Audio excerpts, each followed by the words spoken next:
And now we're live. How's it going? Say hi. Say hi, everyone. Hey. Hey. Hello. Hey. Hello. Hey. So now we have It's to. raining in Stuttgart. It's not a special guest. Oh no. Did you guys bring your raincoats? Okay, guys. Okay, let's do the formal stuff first. Formal stuff. So Sam's gonna do the intro. All right. So welcome to conference call number 6 at the Collegium Hungaricum Berlin. And thank you all for coming, showing up. We have a massive crowd Massive crowd in here. at the theater. We can't show you, unfortunately, but there's so many people here.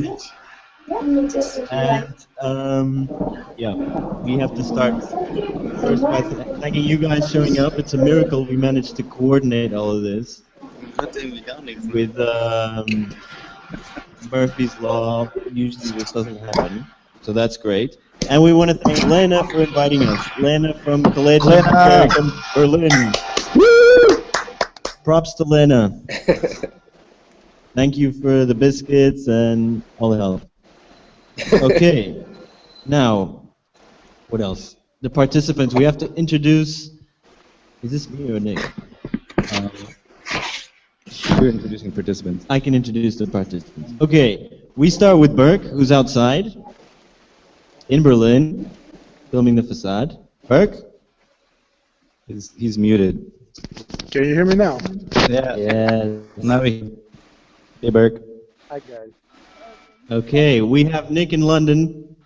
Hey, guys. Nick, Hey, what's from up? London. We have Marius and Benny in... Where are you guys?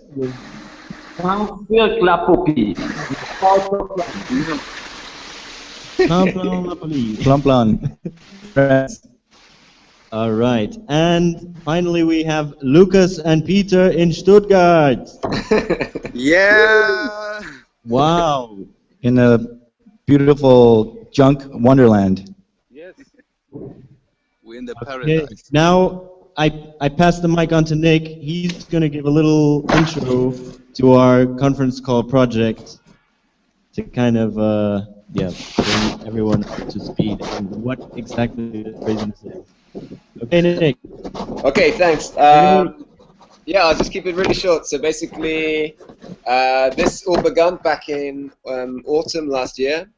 And it was an idea to kind of initiate a series of conversations, kind of asking the question, what's the kind of future of architecture and who's kind of behind it. So we've been speaking to different groups around Europe who are kind of involved with doing this kind of new stuff. So this is number 6, and we're going to be talking tonight with Umschichten.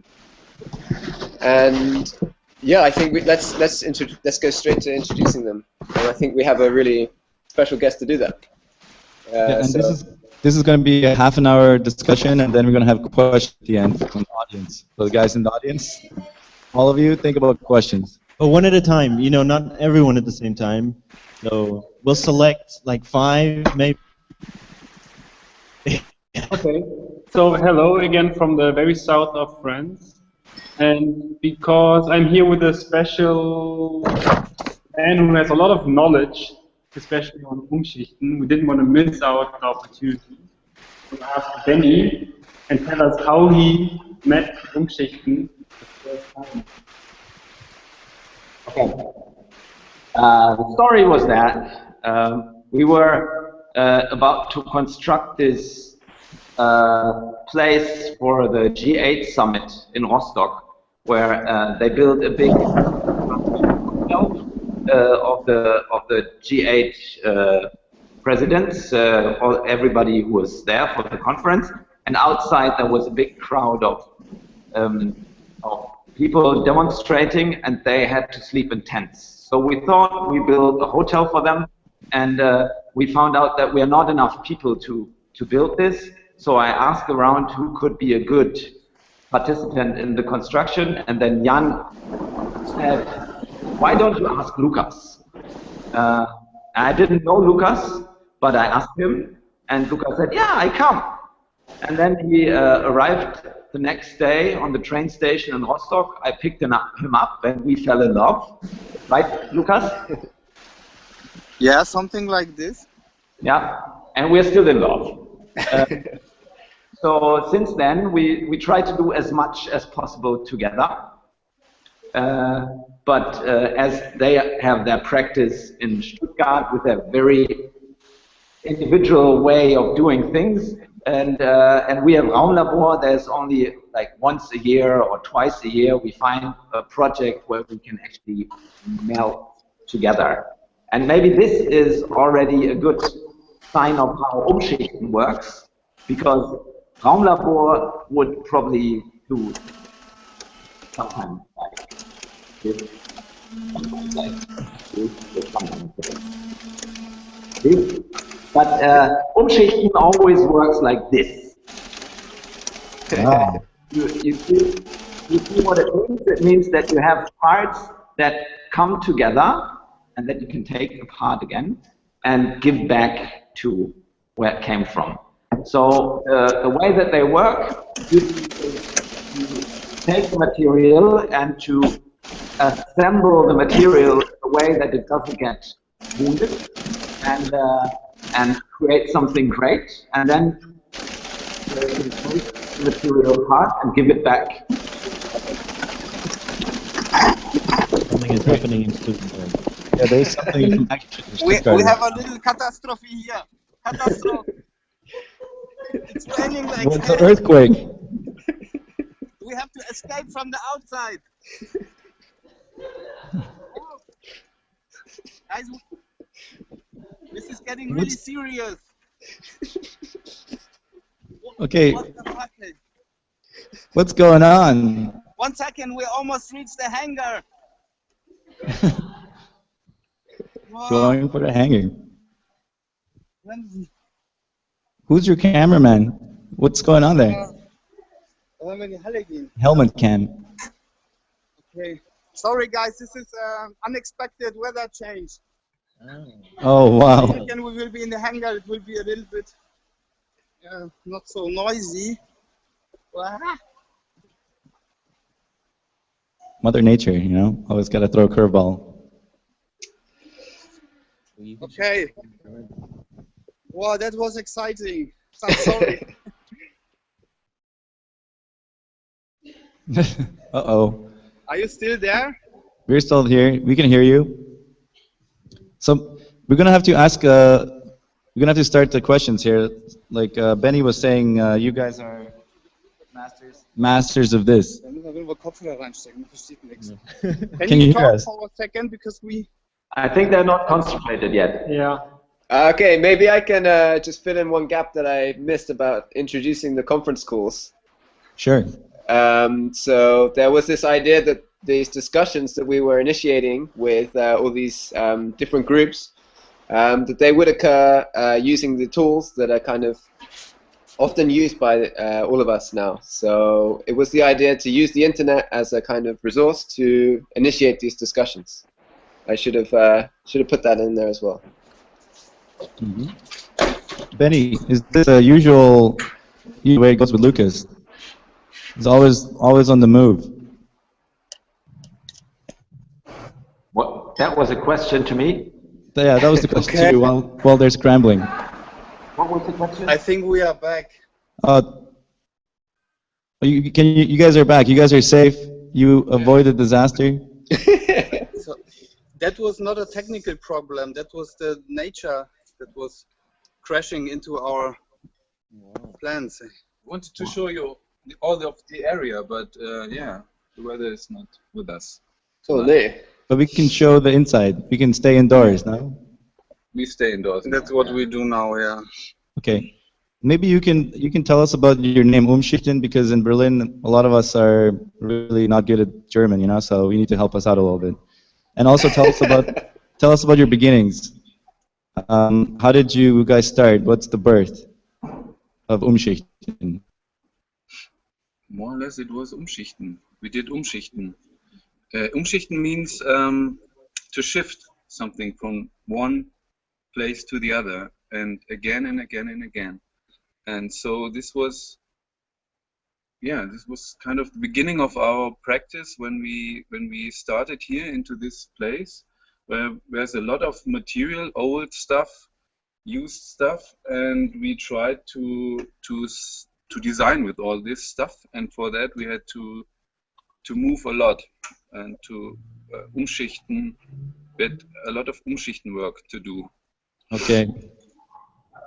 And like, so your modus operandi is to deal with, like, it started in this place. You're in the Wagenhalle, and I mean, for us here in Berlin, we're working on our base. We don't have a base yet. We're renovating. We have small space we're renovating, and we have these mobile projects, and they get kind of placed here and there, and then we lose track of them, and then we have trouble with the garbage people or the neighbors. But to work in a large hall like that, you can collect a lot of materials and store them there and experiment with materials. So we were wondering, how does the actual place you work in affect your methods, your process in design?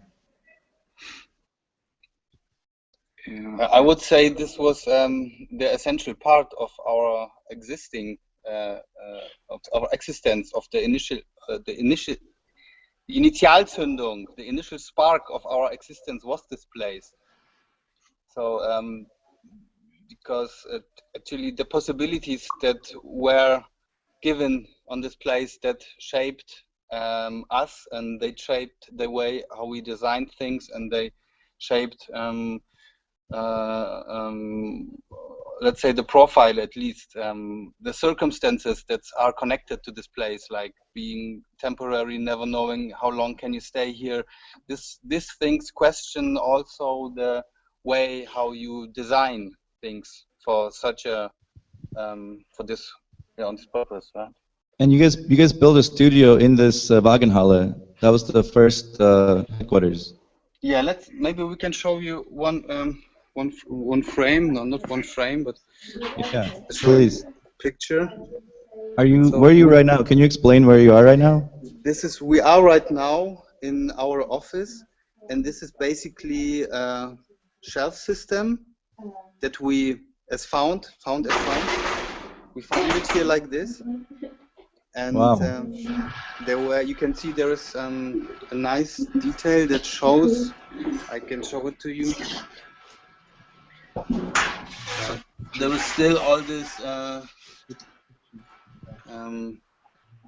Oh no, they are gone. They're gone. But it says all the time Blinker rechts und Wasserpumpe und Hydraulikschlauch und so weiter. So all the parts to repair the cars, they were stored here in this shelf. And after they, it's a 2-story or 3-story shelf where you can walk in. You have always these shelves, and in between you have these gangways where you can walk, and maybe you can. So the real party studio. Can you fix the picture, Sam? Yeah?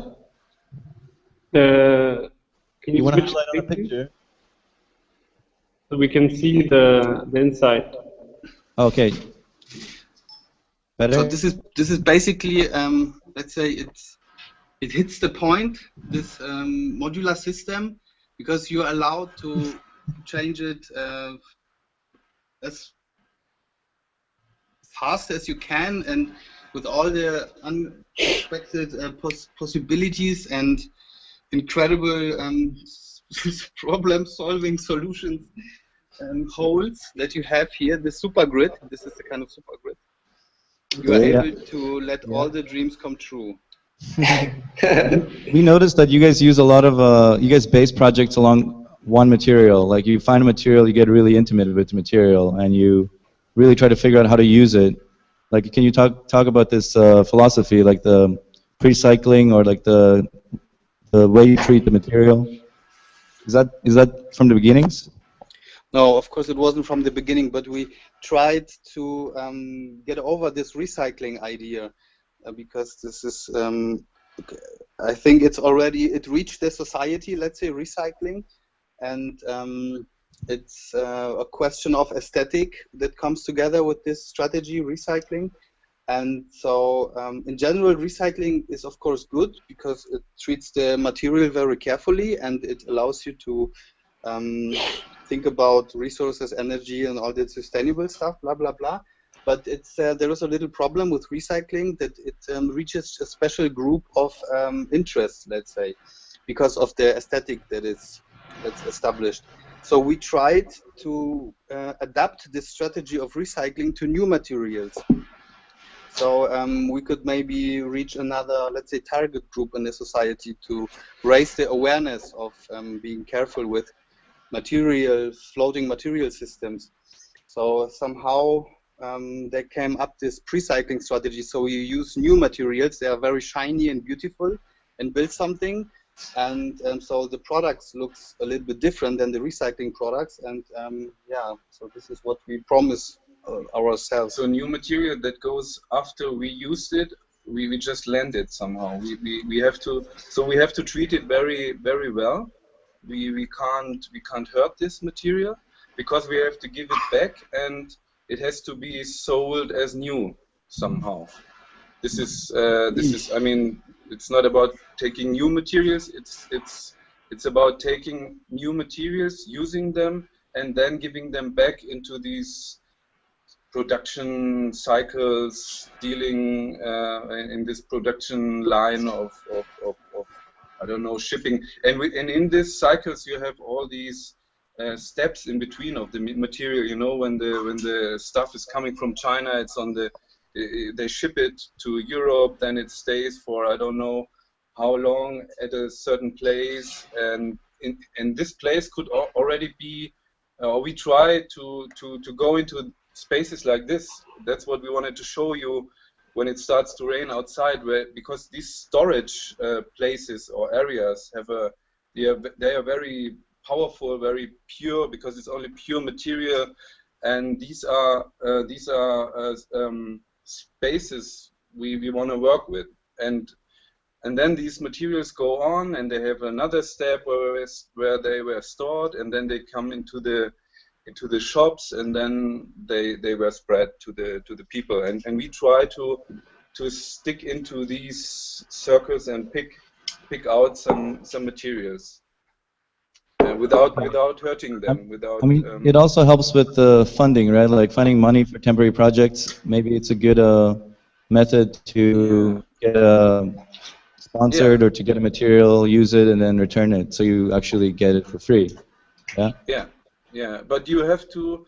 It's all about trust, like everywhere, because you really have to get into relation to the material dealer, let's say. Yeah. And to give him the trust that you will give back these huge amount of whatever. And this is so most of our work or a lot of our work is about organizing all these materials and to build up this trust to the people who lend us this material. Okay. Is this a question there? Yeah. I mean, to start shooting. So also, I guess politics plays a large part of these temporary projects. We were looking at these early projects of yours, and there was the one with the protest, Stuttgart 21 protests, in that you created this platform, this yellow kind of public platform, and we were wondering how much of the actual project is action as opposed to form or the structure, and how you think about this way of practicing architecture, temporary architecture.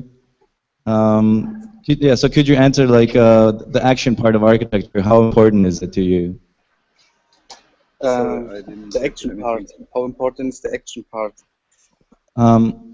We mean like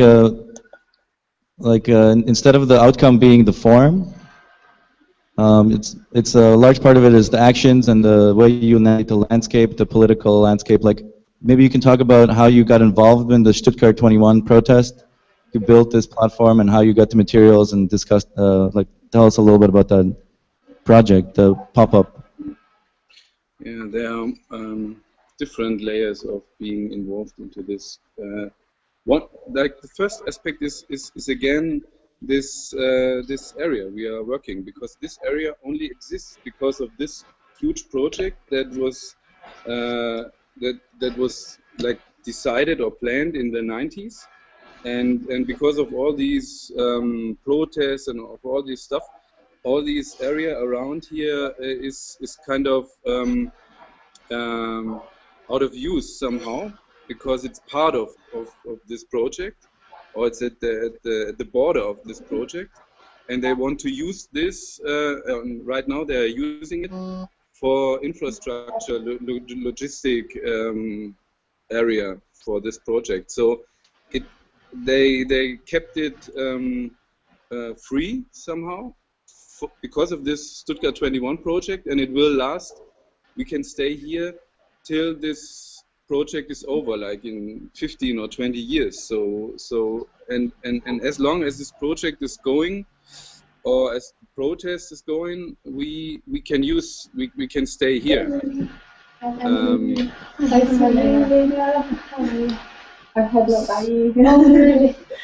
So there's someone new joining us. No, sorry. Arigato. Where's that coming from? Nick. Yeah.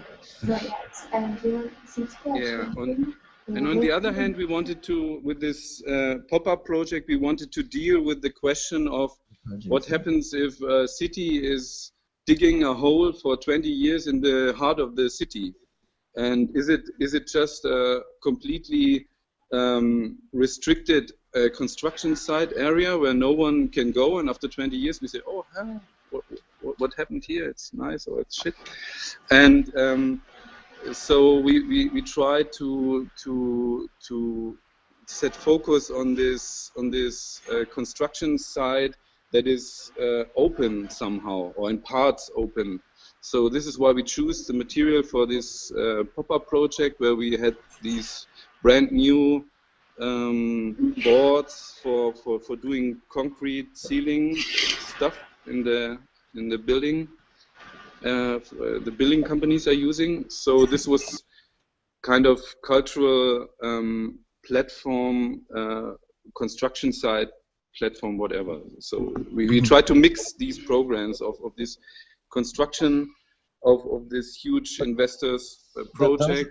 That was a self-initiated project, right? Like you went to the site and you just built it. Yeah. I would say once you are not connected to an economic system, like an architect that is buying material, you are immediately acting politically, because you have to find different ways to gather materials or to gather places or to gather possibilities. And then you immediately in the system of politics, economy, of course, somehow society, and so through this gathering of material, you're acting politically, I would say. I'll just show you the hangar a little bit while Lukasz is talking. Okay. Yeah, we're really interested in the tour. Like, what are these models that are lying around? Also, we saw out of the corner of the shot. Yes, models. We love models. You mean this is the wooden whips? To the right. Oh, shit. Yeah. On the table to the right. On the table, yeah, to the right. Ah, okay. Oh, but What is this fantastic secrets. project? Super secret. Can you click on it, Sam? Oh, Yeah. sorry. Yeah. Wow. Is this urban planning? Yeah, somehow, but in 1 to 50, scale 1 to 50. Oh, wow. It's about the area in front of the Wagenhalle. We wanna build up a village in front of the Halle, because we need this space. Mm-hmm. And we have different models. We like maybe this. Maybe you can see this one. It's for an artist for sure. You can see. It's all for artists, but we have more artists, and we have also like a film studio artist. and we have another artist living in Wow. this, wants to live in this, and we have a real house. Wow. The barn. Yeah. And Can you tell us a bit about this, the fluid approach you have? You talk about this fluid method of practicing. Yeah, I mean, these things, they develop themselves just by being motivated on building. So that kind of creates a theory around it. Once we discovered this pre-cycling system, we realized that the power of these things is that they are, of course, of temporary architectures, that they are fast. It is fast, and it is able to let dreams come true and change reality for a while. And so it becomes, on the opposite to the architecture that we know, it becomes a very fast medium. And instead of demolishing houses and to try to adapt them to a changing society or changing environment, this static architecture, we say, becomes more fluid when you do it in a temporary way, because it's able to react faster and it's able to adapt itself to different needs and things that are changing. So yeah, it becomes fluid, let's say. I wondered, when you mention adapting and reacting, does that mean that Umschichten as a process is always kind of relates to a bigger this kind of traditional architecture or traditional town planning or city planning? It kind of feeds off that style of doing things. Like informal kind of planning. Is that what you mean? Can you, no, There was an interruption. Can you repeat how informal planning is influencing? No? Sorry, I just wondered, because you mentioned about Umschichten being a reaction or adapting to certain things happening in the city, and I wondered does that mean that Umschichten it somehow relies on these traditional modes of city planning, and it needs this dialogue between traditional and fluid? I think this is something that we, I would say, we all try to achieve, to understand which role our activities are playing in this global context of architecture, master planning, urban development, and stuff like that. Because I think we all can do funny, nice things for events and make people happy, but the question is, what is lasting after this? So after the things disappear again, where is the things that, what stays? Yeah, this is very hard to prove, all these, let's say, sustainability of these temporary projects. How can we measure it somehow? What effects these projects have to the people? I mean, you can do that if you're working for a long time at the same place or whatever. But yeah, if not, if you're just popping up somewhere in another city and doing projects like this with these good intentions, yeah, it's very hard to keep them. You only make this by having people on site working. You only can be the initiative kickoff.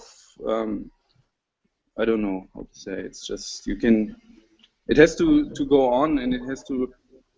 You have to rely very. It's very hard work to connect it to the place where you do projects like this.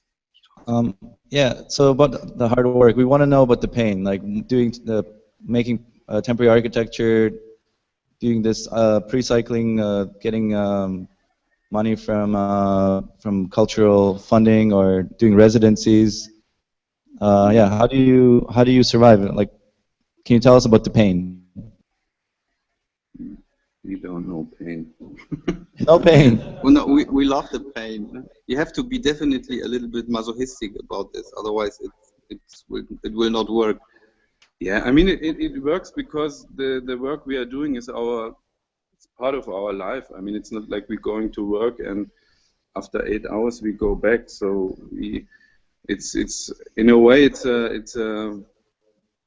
a good situation to think every day of funny projects, and on the other hand, for sure, we don't drive Mercedes, even if we are coming from Mercedes City, but yeah.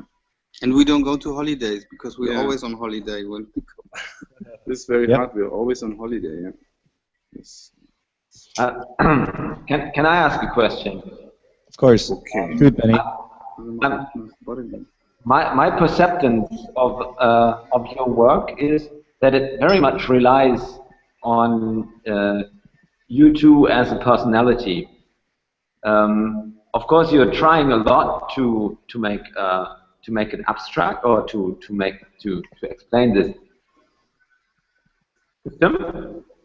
Yeah. And say that everybody can actually copy it, but the way that you actually work is, I think people invite you and they want you to do something because they love you, because you're so nice guys and you have so funny ideas. Are you trying to get away from that? I was this week, 2 days ago, time goes so fast. I was on a workshop in Berlin, actually. Can you stay there? By the way, I took a walk around the office. I was on a workshop that was dealing with the question of successful collaboration. How does this work? And there was this triangle of three parameters. And the triangle said mostly, partly of the whole thing, there's the result, the process, and the relationship. So these things are not disconnectable. And it's not only, on the meta level, it was the question of successful collaboration. So it wasn't talking about a nice project or a nice result, but nice product. So these three ingredients are actually just on a lower level. And yeah, I think this was something that came very new into my mind, or to understand this like this. Lucas, can you tell us about the hot pants? Speaking about personality, like you always wear these short shorts on construction sites. But this is a question of weather. Weather. You like to get a little bit of air on the legs. Yeah. Ventilation is important. Yeah, it's only about ventilation, I think. Very important, ventilation. I agree. The other thing is, we were on your website and we noticed that you're looking for an intern. So we were wondering your politics about this labor. Like, do you pay or do you teach, or how do you feel about free work or internships? How did you deal with it? Oh, we should go outside. We just came up with a new program. We call it Interns in Residency. So because living in Stuttgart is so expensive, I mean, paying rent, it's very expensive. So the salary that you usually get for an intern is the same amount that you pay here for a flat. So we just built two flats, and the people, they can stay here, and this is our politics. Cool. And they get fresh food from every day. We are cooking in our container kitchen outside. We want to show you, but right now it's maybe too dark. And so we cook every day, so they get kind of food and accommodation and fun, for sure. And yeah, and the point is that we're working on projects that are really straight from our hearts, and we always try to, let's say, change the world and give the chance also to people to change the world. So this is You know, there are companies that try to make this social, green living, working. Okay, sorry, we're on our way to tango. We don't know where to go. Yeah, I mean, we wanted to let Cameron speak about this, but he is in the rain outside. Maybe we can ask him. It's our intern from Edinburgh, and Yeah, let's get him here. We want to ask him how you guys treat him. Okay. Yeah, that's good. Cameron, come out of the hole. If people in the audience have questions, just let us know, and then we can make this more. We got lots of mics. How much time do we have left? We have another half hour. Oh, that's great. So let's have a look where Cameron is. Cameron. Can you click on them? What? Sorry? What shall we click on? On you. You want to see us? No. Yeah. No? Yeah, okay, sorry. Cameron? Are you there? Can we have you for an interview? Just kidding. Okay. He's coming out. Sorry. Out from where? From the kitchen or from his apartment? No, he's coming from his workstation. He has to work the whole night through. He's working at 9. Yeah. Oh man. Hey Cameron. Hi Cameron. Say hi to Cameron. Okay, so wait. He needs some contact to you. Hello. Good evening over there. Hey Cameron, how's it going? You want to see them? Thank you. Yeah, I would love to see you. Cameron, we have a question. Oh, hello. About Yeah, go on. We don't have time for introductions. So. Okay, go on. Can you hear me, Cameron? Yeah, go on. Please question me. Yeah, where Cameron's from? How did he end? How did you end up in the Wagenhalle? Ooh, that's quite the question. So I'm an architecture student who studies in Edinburgh, and I was looking for an internship, and I was kind of stumbling across the internet, and Umschichten are very present on Facebook. Yeah, this is our main. So that's what they do all day in the office. That's what you do all day. So I ended up getting in touch and saying, please give me a job, and luckily enough, they replied saying, yes, please. So. How long have you been there? Like 2 months now. I arrived at the beginning of March. How's the food? The food is pretty good. Yeah, we kind of rotate, so we all end up cooking, 1 or 2 times a week between us, and we all eat together, which is really lovely. And I think it's one of the most important parts of the day, actually. The lunch discussions that we have, they're really quite productive, and that's when we get into the more theoretical side of things, perhaps. Great. We're gonna put this as an ad to get more interns for Umschichten. Yeah. What's happening now? On the other side. I have a question for you. Okay. Yes, please. Hi, I'm Benny from. Hi, Benny. I'm in the south of France now. I'm dealing with the ideas of the guy from Edinburgh, and I'm wondering if you've ever heard of him.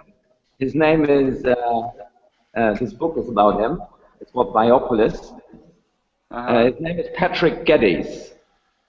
Does that name say something to you? It rings a bell, as in Geddes is quite a big name in Edinburgh. I can't say that I'm too familiar with him myself. That's Patrick Geddes' work here. It's a rather nice. It's very Scottish. Yeah, very very lovely. I would like to live there. The building is called the Observation Tower. You know it, right? Yeah, go on. It's on the castle in Edinburgh. Yeah, okay. Really? I've never seen that bit before. You've never seen that?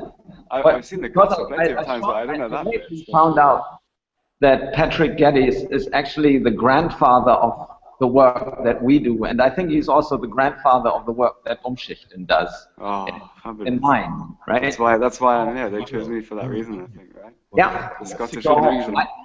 I think you should find out a little bit more about Patrick Geddes and tell these. I'm sorry to not be able to tell you all about him, unfortunately. Work.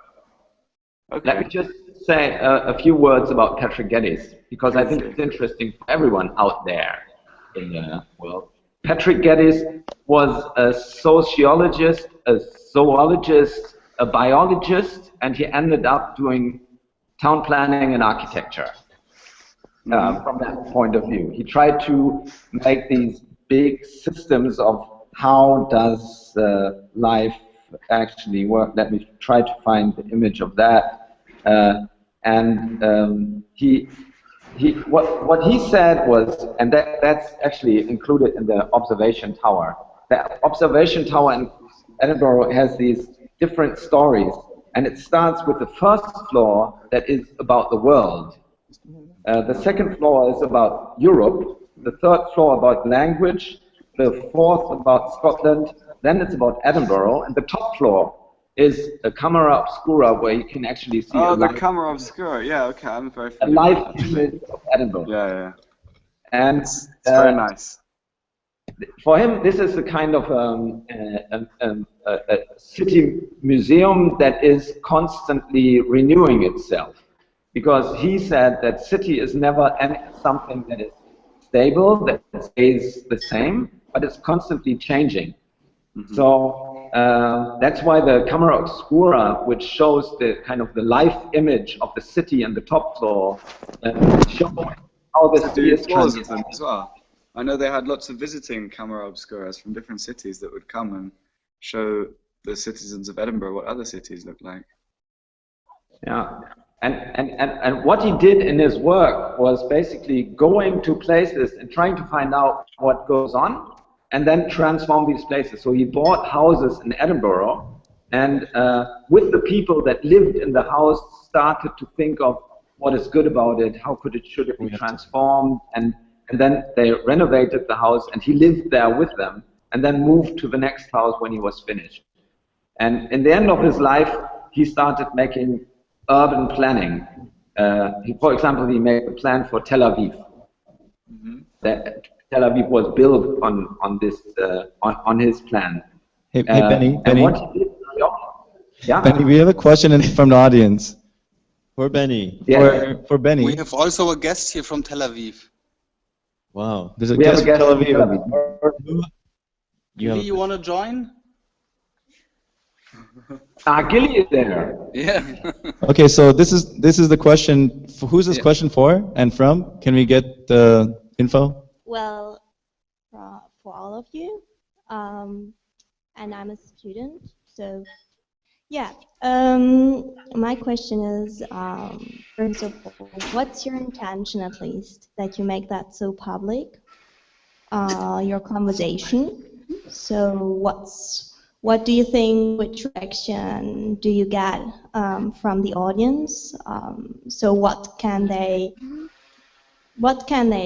achieve, at least, with that probably, or what can they get of it? I mean, these are also different knowledges. You know, you have your own knowledge. Probably the audience don't really know about it. What you talk about, who knows? You know. So Yeah, you're talking about this project of conference call. Yeah, sure. For example, or that I heard that you also make that always live on internet, so that others can just Tune in. Yeah, I mean, for us, it's the reason to put it online is to make it public is to kind of get more people involved and make some new connections, and also to archive these conversations and to kind of open the back door, like to the way that architects practice or where they practice and how their work's defined in this way. Sam, maybe you want to add something? That's it. The back door. Oh. Behind the Okay, we have another question. Gilly is here. Gilly! Everyone say hi to Gilly. Woo! Hey, Gilly. Hi, everyone. Hey. Okay, we have a question. Raining in Berlin. Hey, this is Ali. Nice to see you, Gilly. You're the first lady I've seen on the screen tonight. Who is this? The question I have, Who's which talking? is about We you also can't only see see me. boys. Yeah, exactly. We can't move the screen. Just a question, if someone can respond to. In most of the conference calls, it's been. Do you want to come up and ask the question? No. Sorry. There's been like a gender balance towards males, particularly working in these temporary architecture practices. And I wondered if anyone can comment on that, if there's a reason for that you see, or if I'm mistaken, or if it's just the people that are being interviewed now. But is there some kind of gender imbalance that you see in temporary architecture in particular? Who wants to take this one? I think it's a good one. Tilly's talking the whole day about this. Yeah, there is a gender imbalance in temporary architecture, but we're working very hard to fix it. Wait, So I don't help want is Gilly on the to answer way. it. I want someone else to Someone else? Maybe a guy wants to? Nick? Yeah, I can have a go, but might be noisy. Yeah, I think it's definitely. I agree, firstly, that there is an imbalance, and I think it's partly for some people transitioning into doing temporary architecture. It's coming from hobbies, let's say, or kind of passion spilling out of their everyday work, and so sometimes it's clustering around kind of typical groups. So let's say a gang of boys or a group of guys.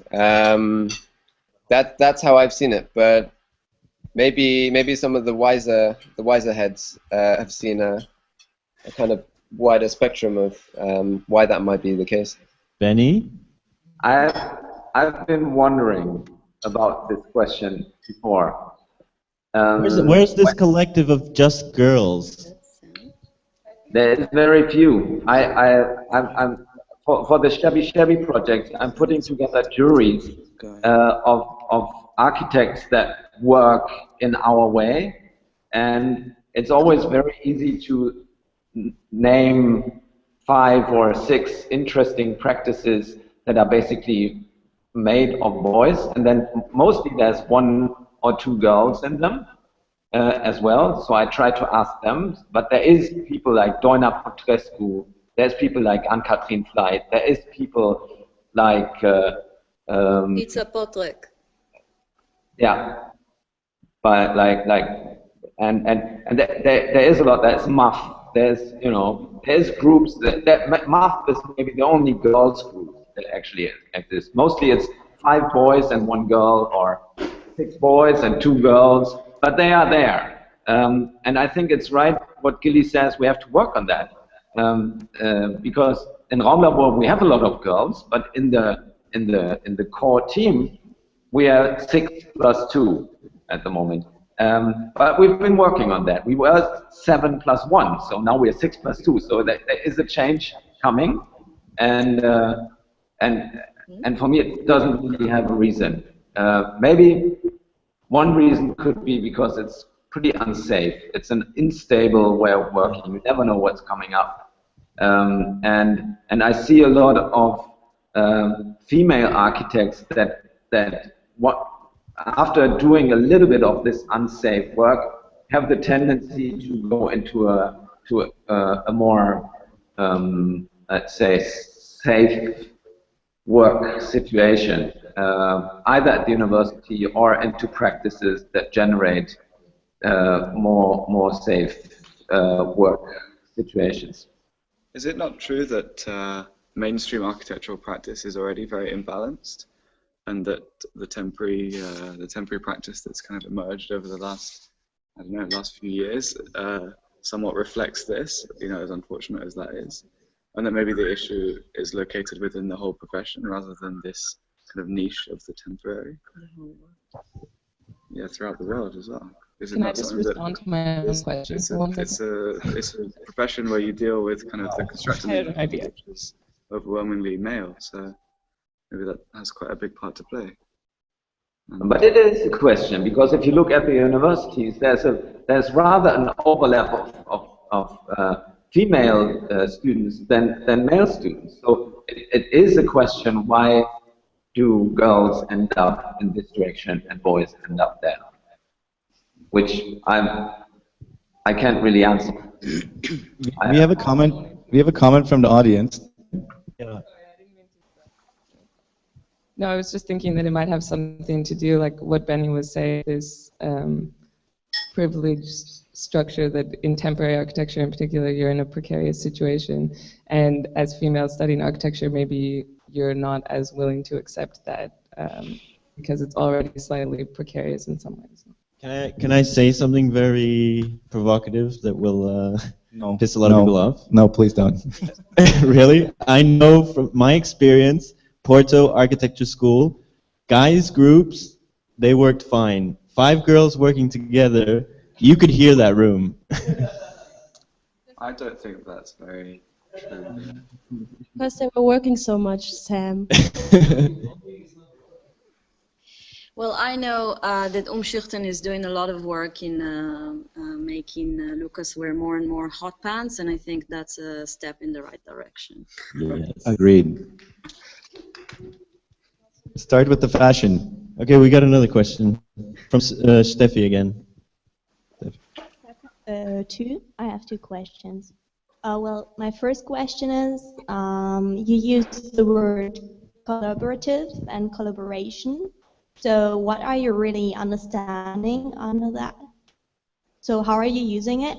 This is my first. And the second question is, at least you talked also a little bit about theory. So how is it implementing in your practical work, at least in your practice of work? You know, it's a theory. So A theory. Yeah, theory. ideas, probably. And how are you implementing it in your work? At all in your ideas first, and then also in your practice of work. Okay, this is for Umschichten. Did you guys catch that? Okay, first question about these collaborations. Yeah, there are different ways of collaborate.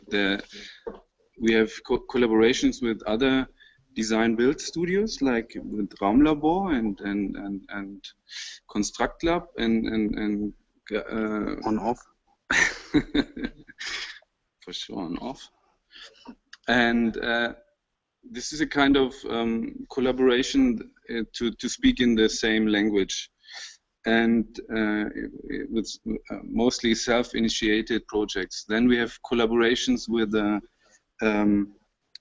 our commissioners, or let's say, yeah, people who are hiring us, like often it's from the theater or from cultural institutions, and these are quite good cooperations because they, in a way, think in this artistic, in the same way like we do, and yeah, I don't know. Theory. Okay, so theory. It's Lukasz. He reads the books. Yeah, I mean, theory is. Where to go? For sure, we are interested in that, and we always try to write, but it's not really our. It's not our. Let's say. Well, I have a counter question to that question. Are you talking about theory, the interdisciplinary architectural theory, or theory in the broad sense? In a broad, well, I don't know about the first one you just mentioned. I think about, well, your colleague here next to me just talked, for example, about Zenit. So theory like that. Richard Zenit? Sociological, or yeah, sociological, for example, philosophical theories. Mm-hmm. Yeah, well, Yeah, there is. get out those references. Throw them out. Well, it's not about references. I think in this kind of practice, when you deal with everyday life, the meeting with theory from outer fields outside of architecture just happens within the practice. It's not a matter of sitting down in your studio and reading books. I mean, sure, that's nice, and it can support certain concepts and definitely support applications. But it's really about putting ideas into your own practice, and that only happens when you work. Like Benny is showing, maybe some heroes, some Jane Jacobs, some Your books. Oh. Sorry. The books. The books. Or not books, rock stars. I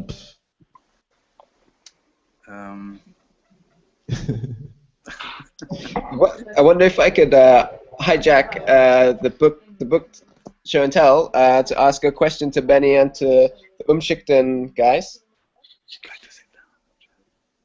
So it was basically if as architects, and especially maybe temporary people involved in temporary architecture, we have these kind of bad guys of the city.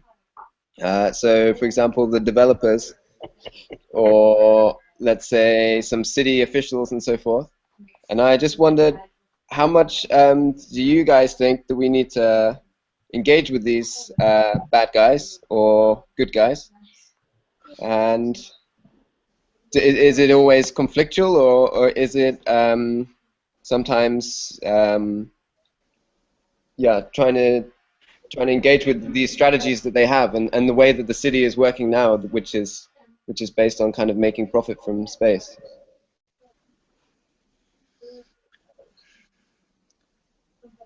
I would say it's a question of opportunity.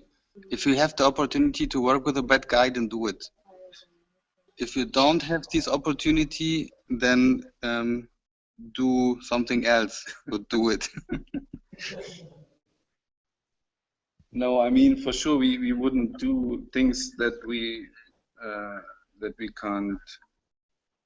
We only work in a way that we feel right with these guys, and if they can help us, sometimes, yeah, it's good to collaborate in a way, but I can't say it's like this or like that. I mean, it really depends on this personal contact, and even if you think this is a bad guy, if you know him after the third beer, maybe he's a good guy, but in a bad job or whatever. So it's I don't know. It's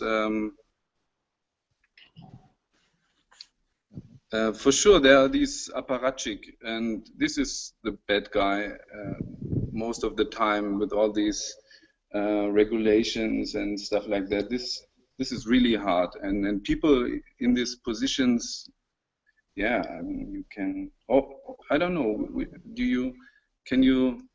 What bad boy do you imagine? No, I didn't want to load the question too much with this bad guys, but obviously I did. But the idea that, for example, with Shabby now in Munich, and there's this issue that Munich is so kind of commodified, all this space for new housing and premium housing, that the idea of the house has kind of been lost. So it's just asking, do we just avoid this situation, or and kind of build around it, or do we engage, I guess, in the way that Shabby is suggesting, that we make direct contact with what's going on, and we try and work out a kind of compromise or something, I don't know. I would say you have to see this as one strategy that is able to eat the big monster. You have to come up with several strategies and shoot from every corner and shoot first, ask after. Okay. Yeah, and I think it's a question of personal, passion. There are some people who likes to talk to bad guys or apparatis mundi, or there are some people who like to do more action, and there are some people who just communicate through aesthetic or the power of the aesthetic, and you reach different audiences by that, and if you reach them, then you are able to change something, probably. All right. So we have 3 minutes left, 2 minutes left. We have to wrap it up. And Annika, say your last piece, boys. Anyone, anything to say? A word, something? One word each. One word each. To the world. What do you have to say about yourself? You start. One word. Happiness. Cameron. For me, happiness. And good food. Good food. Food. I don't know. Nicholas, London. No, great. I mean, I read, talking about reading, One word, Nick. One word. Oh, we only have one word. One word. The Umschichten. I don't know. All right. Marius Benny from France. What does Umschichten means? Nothing. You Keep got moving. that? Moving Keep moving, things. yeah. That's it. Keep moving. And then Later, guys. It's been beautiful talking to you. yeah, thanks a lot to you guys and one girl and the audience that kind of, I don't know, multiples in the town. What? We show you the audience now. Oh yes, let's There have been more have a before. look. It's dark. Oh, nice pants. Whose pants is that? You see them? They love you. Where are the audience? I don't see. Make it bigger. There's also a big crowd outside coming from Gorky Theater. Let's click on Benny's pants. It's Luka's pants.